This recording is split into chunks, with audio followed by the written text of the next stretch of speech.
Okay, welcome everybody. A wonderful morning to everyone. In this exciting world, we're all ready for another great class. And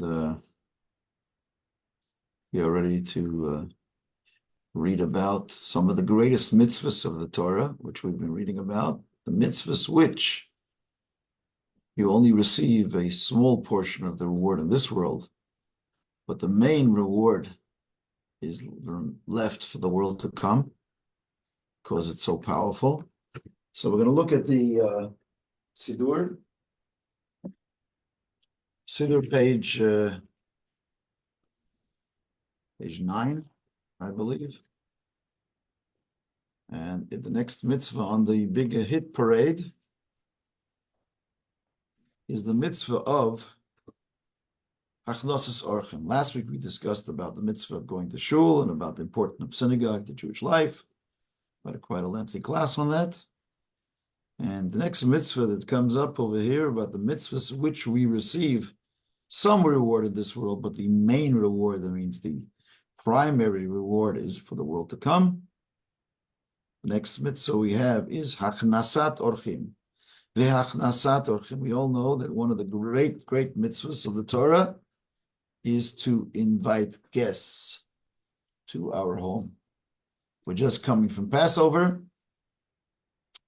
We're sure we all had some guests. And in the very beginning of the Pesach Seder, we all announced and said,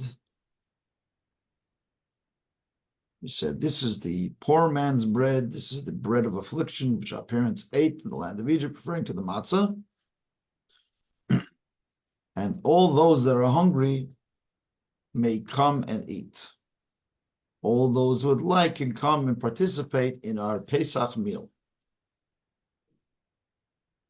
So it's quite an ironic statement, because if you look at it on a simple level, it doesn't make much sense. We're telling people this is the bread of affliction, and if you want, you can come and join us for this bread of affliction. I mean, that's not much of an invite, right? Like I tell you, you can come to my house, but all I have is a hard piece of bread. All I have is a poor man's bread. That's not much of an invitation to guests. And the other question is, we're already at the Seder, like now you're inviting your guests. Where were you before? Why didn't you invite the guests when they were in shul or during the week? At the Seder, you're a big shot. You say, everybody wants come.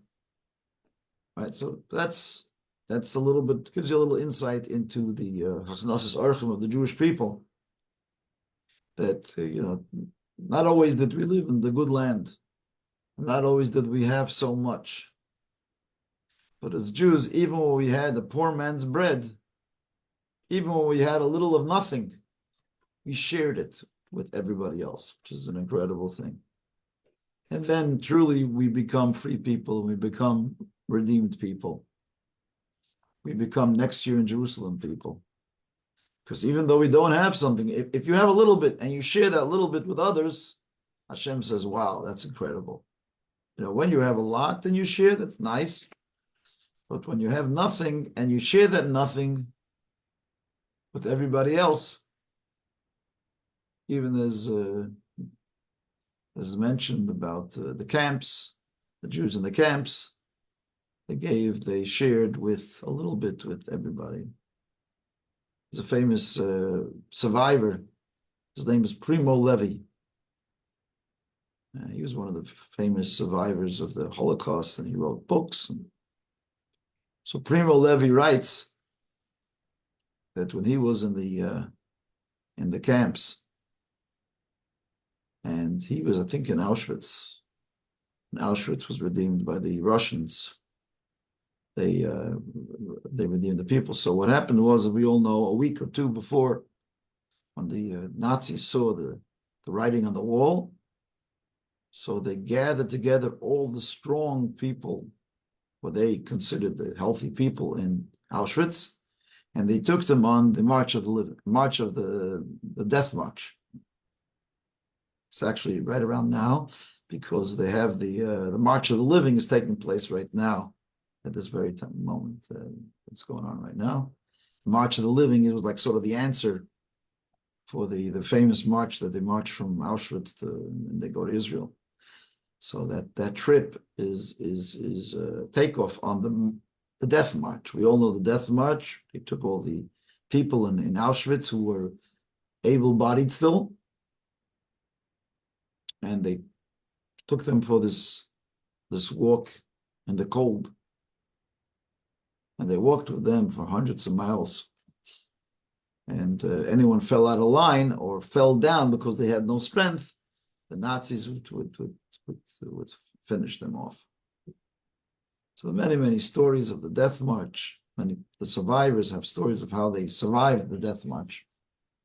It's one of the most famous stories of the Holocaust. But Primo Levi said he was in the Auschwitz, but he was very weak, and he was in the infirmary.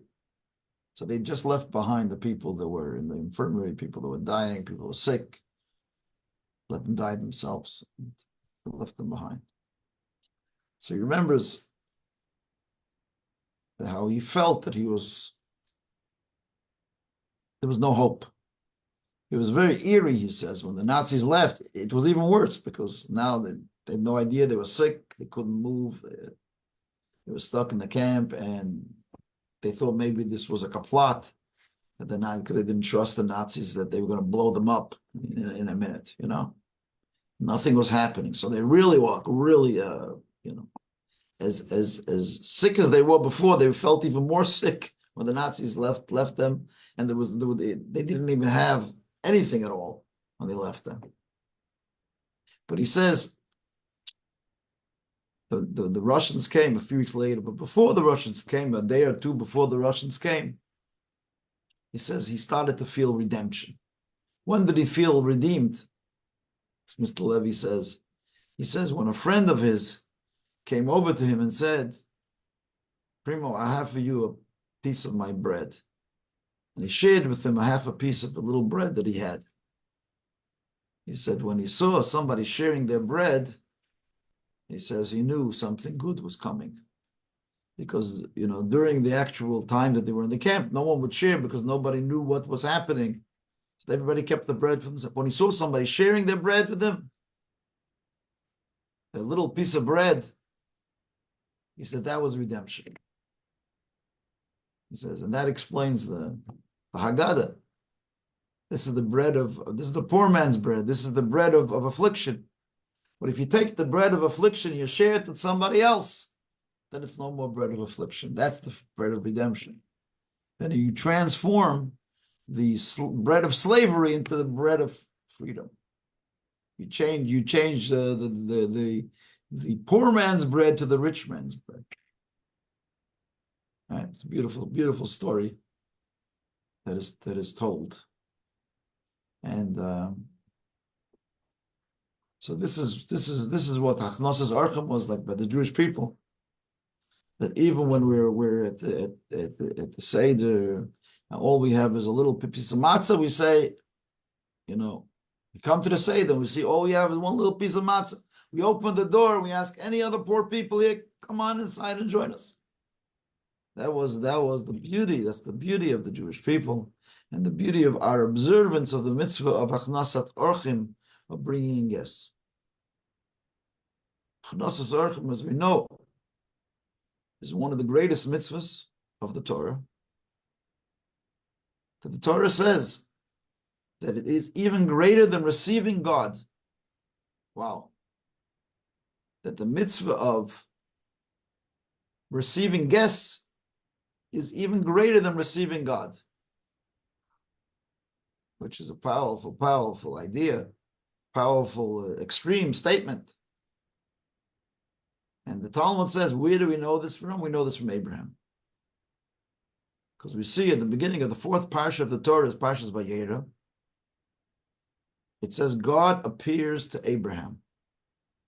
Now mind you, Abraham was a prophet, so God would appear to him. But it seems like from the Torah that this is his virgin prophecy.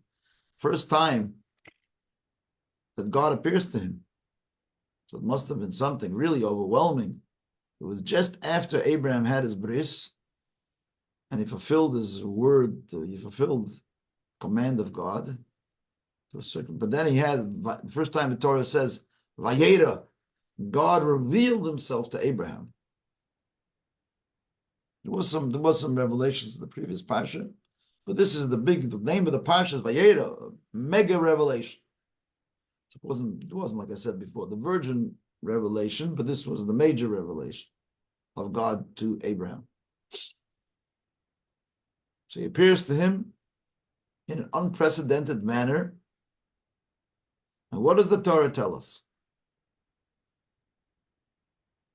It says that 3 wayfarers, 3 people from the land there, indigenous people, maybe Bedouins, a kind of like traveling people in that region. In that region, you know, everybody traveled in the Middle East. That was like there was no like people like settled there. That whole area was always people moving and coming and going. And it says Abraham gives a look while he's talking to God from the side of his eye. Vayar. And he saw Vehina Shloisha Anoshim. There were 3 people coming. Later we find out that these 3 people were really angels. Torah tells us later on, but Abraham saw them as people. He saw 3 travelers. And it says that Abraham told God, just one moment. I have some business to do. I have some guests to take care of. Imagine, God is speaking to you. The Almighty God is revealing himself to you. The name of the Pasha, Vayera, he revealed himself to Abraham in his full glory. And Abraham has the audacity to tell God, just 1 minute. Imagine you're in front of the king. You tell the king, you know, I need to go take care of my guest. But you have an audience with me. You're in the middle of speaking to me. So the Talmud says that here we see that Torah is teaching us that this is a way to emulate. This is a way to live. That the taking care of guests, that's the immensity of it. It's so great, even greater than receiving the face of God. So welcoming guests is greater than welcoming God. Now the question is, how did Abraham himself know that? Right now, the Torah tells us that. Obviously, it's encouraging that behavior, and it's telling us that that's the right thing. And the Talmud says from here we learn that. Question is, how did Abraham himself know that? Right? How did he know? But we know that generally is the way of the Torah. God many times says, he says, abandon me, but don't abandon my commandments. God says, I don't care if my people will abandon me as long as they don't abandon my way of life. As long as they don't stop being the charitable kind of people and the mention that I want them to be. God says, you know, I don't need the covet. Go do what you're supposed to do in life. That's more important. In other words, when you are doing God's wishes and God's commandments, you're really at the same time receiving God with that. You follow what I'm saying? Especially if it's a mitzvah that's about to pass, you have to go out and do it. Because with that, you are receiving God as well. So when you're just speaking to God, but when you're doing His will, at that point you're doing His will and you're receiving God. Right? You're helping people and you're also helping God. So it's not abandoning God in a way. But God does say that. It says, God says, and the Gemara Medrash says, God says, I'm okay if they abandon me as long as they don't abandon my commandments. Which is a big foundation of the Torah in general. That it's deed over creed. That it's action over belief in Judaism, believe it or not. Most other religions, it's the belief that comes first. Most other religions, we say, only the believers shall be redeemed, right? that you must believe in God. Right? God says, our God says, believe in me. But more important than belief in me is to do what's right. So here we see that how great the mitzvah of bringing guest, even greater than embracing God. That Abraham went away from God on a simplistic level. He went away from God, as we explained. He really didn't go away from God. He went closer to God. But on a revealed level, it looks like he abandoned God to go take care of some wayfarers. Now, these were wayfarers. They were like local people, just some people come walking around. And he brought them his tent, and it says over there that he went and he gave them the finest foods. He gave them tongue. Those days it was like the most expensive food. He gave them tongue, and he gave them some dairy, and everyone asked the question, how can he give them meat, milk, and meat together? Maybe he waited a little bit in between, but God, that's a parenthetical. But the main thing is he gave him all his best, the best food that he had. The best of the best he gave to his guest. Sounds good. The best of the best he gave to his guest. It rhymes. That's what you have to give. You have to give the best of the best to your guest. Yeah. But that's been always the Jewish way, is to share with a little bit that you have. And in that you find God. In that sharing, in that God appreciates that so much. Whatever you have, you give someone else. That's the recognition. Nothing really belongs to me. It really belongs to Hashem. So if I have a piece of bread, I share it with somebody. And that, as Primo Levi said, that was the beginning of the redemption. That's when he felt that he was being freed from the Holocaust, was when he felt somebody giving him their piece of bread. That's redemption on the highest level. That, as we say, is finding God. Where do you find God? In that sharing of bread, we call it breaking bread, right? You break the bread. The one piece of bread you have, you break, and you share it with the people around the table. And that's one of the biggest mitzvahs of the Torah, that over here, and every morning we say that the main reward is in the world to come, because in this world they can't give you enough something as special as that. I remember hearing many times in Goldie's family, her wife Goldie, her grandparents. Her father grew up in Russia. There was poverty, and they had nothing. And her grandmother, who she named her name was also Goldie. So when her children, amongst them my father-in-law, would sit down to eat, and they had nothing to eat. It was like hunger. So they gave them a little piece of bread that they had, and they started eating the bread. Maybe they had a loaf of bread or what. Started eating the bread. And then a guest came into the house. And the kids looked like, what's happening now? Like, what's going to be? Well, how are you going to take care of the guest?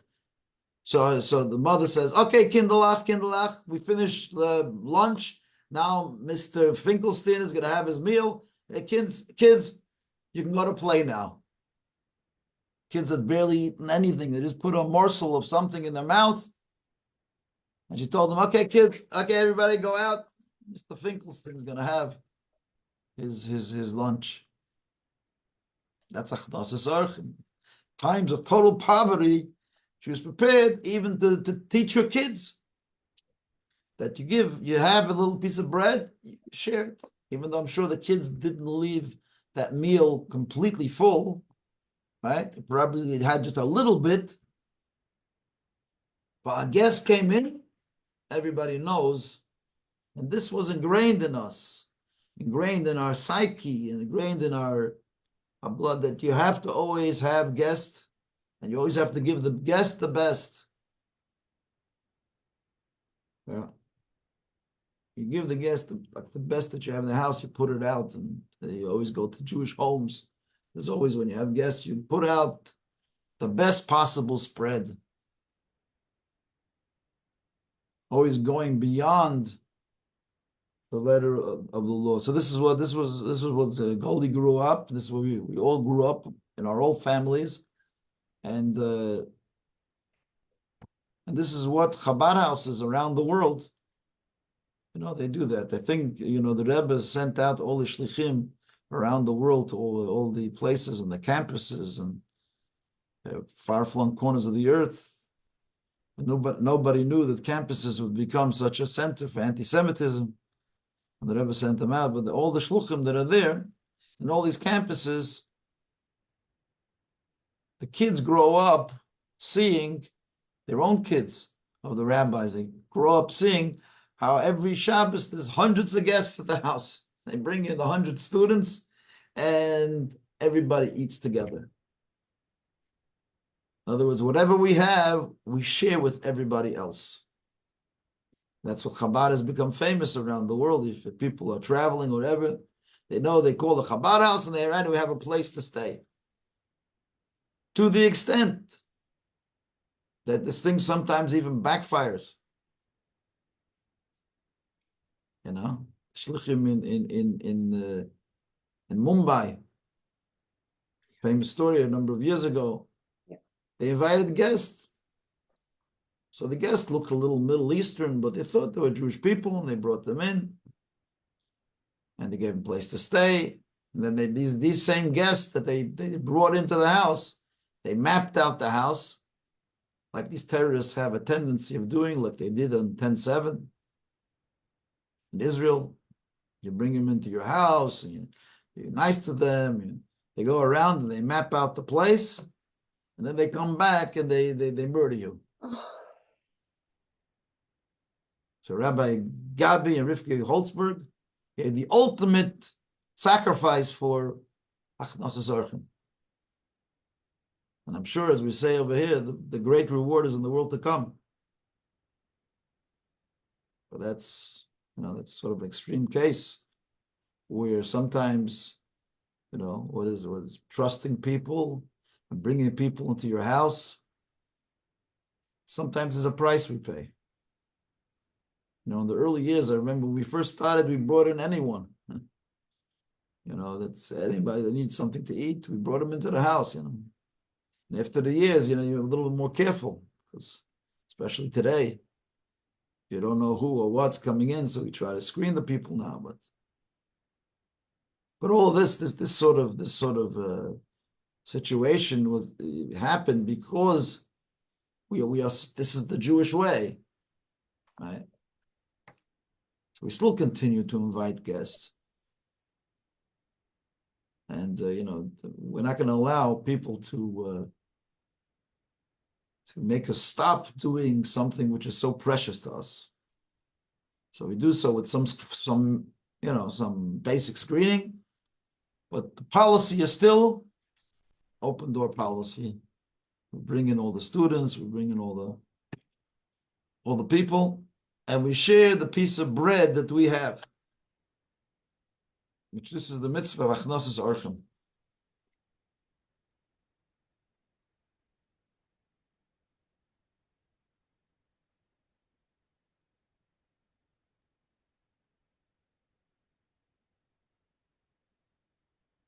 There are many, many stories of great rabbis who brought guests to their home and tried very, very hard to make the guests feel at home. All right. There's one story of one rabbi that had a guest in his house, and the guest was sitting at the table, and by mistake, the guest, gave out the kiddush, and the guest spilled the wine. And when he gave him the kiddush, he knocked over his cup, something. So the famous story was the rabbi, he also spilled out his kiddush cup. So he says, it's just a clumsy day for all of us, right?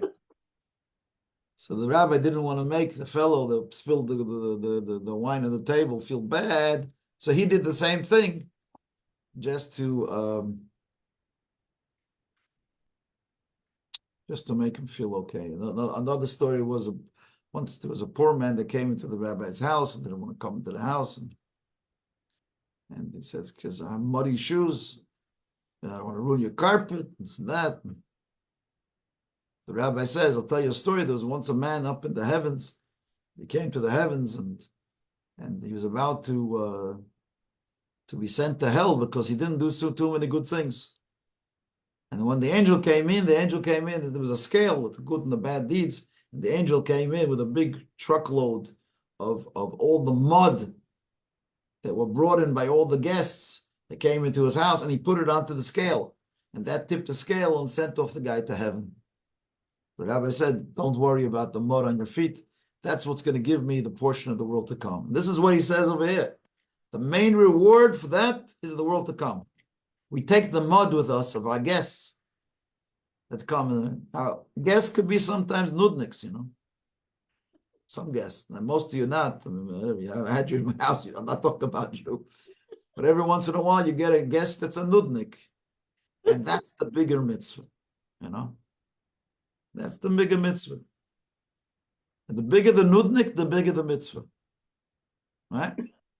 That's the way it goes. The more the guy is like, I remember my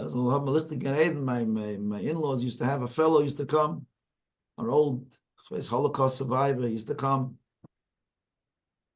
And he used to come to their table every week, and he had the space right at the front of the table, this Holocaust survivor. And because of what he lived through, he was like an angry guy. And he used to sit by the table and shout at my in-laws. And he was angry, and he spoke about the fish wasn't good enough this week, it wasn't enough salt, and it wasn't this. He spoke his mind. He was Nebuch, a survivor. And he always would give them a run for the money. I always sat at the table. I marveled how they had this guest, and they brought him every week because he had nowhere to eat. He was one alone in his home, and he brought him to the house. And despite the fact that he gave them such a hard time, and he had so many complaints, and he was the biggest nudnik, but that's Hachnosis Orchim, and that's what taught us. That you don't have to take the guests that are the nice, beautiful people. A lot of people invite guests for Pesach or for this, but they make sure they bring the nicest guests. But in the olden days, the guests that we brought were not the nicest guests. It was the poor man. It was the special needs person. It was someone that didn't have a place, the lonely, widow or widower, and somebody that nobody would take. They couldn't bring any gifts when they came. That's the real achnosis orchim, somebody that doesn't smell well, right? And nobody else takes. That was the biggest mitzvah of achnosis orchim, of bringing guests. Right? Like Abraham, he took the wayfarers. They were whatever. Who were they? Who were they already? They worshipped the dust on their feet. It says they had dust on their feet.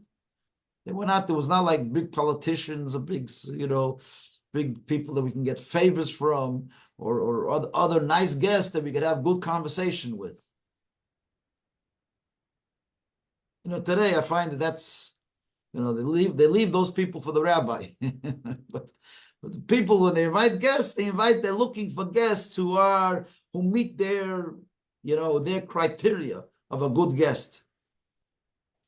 They're looking for people that will add to the conversation, that some things they can get a favor from later, or someone that will bring a good bottle of single malt or nice flowers. That's the guests you invite. The ones that come with a nice tray of fruit and delicacies and nice cashews and nice whiskey or Hungarian whiskey or Russian vodka, whatever it is. Those are the slivovitz. You're going to get something from them. That's the guest you want, right? No, that's not Achnosas Orchim. Achnosas Orchim is to go and to find the guy that in the olden days, people used to wait in shul to see who's left behind. Who's left behind in shul? In the shtetl, that was the biggest mitzvah. People would stay at the end of the service, stay at the end, make believe like they're praying a little bit extra to see who was left behind and who didn't have a space. No pre-invitations. Find out who is the beggar or the person who has no family or no one invited them. Invite them. It doesn't mean you shouldn't invite the other people, the good people. You do need some scotch after all, so you get invited as well. but make sure not to neglect the downtrodden, the downcast. And when you share with that kind of a person, that ensures you the Olam Haba. But you don't do it for the Olam Haba, you do it because it's right. You don't do it for the world to come. But he's telling you now over here, you should know that's where the real reward for this is. Like I said, I was always so amazed with my in-laws. They had this one guest that mamish, like, he was like, either the fish was too salty or too sweet, or this was too that. Always complained about everything from beginning to end. And he left without a thank you, without anything, but they invited him every week. And when he passed away, Debach, it was missing. That his seat was empty. It was missed by the family. Not for his thank yous, not for his whiskey, but because he was the guest. He was the guest. So we should all engage ourselves in doing that, inviting people, inviting all kinds of people. Again, today we need to be very careful to make sure, God forbid, that we don't invite somebody dangerous. We don't invite a terrorist, God forbid. But besides for the terrorists, let the terrorists go somewhere else. But besides for the terrorists, our job is to make sure that no one will be left behind. No Jew will be left behind. Everybody has a place for a Pesach, for a Shabbos, and when we have something to eat, even if it's a little bit, share it. Mein bread is dein bread. My piece of bread is your piece of bread. Even though the Talmud says, two people are walking in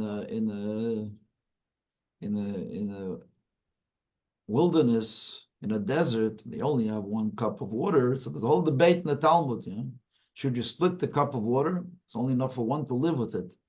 Or should one person keep it? So Rabbi Kiva said that no, you don't split it. The other rabbi said to split it. He said, no, your life comes first.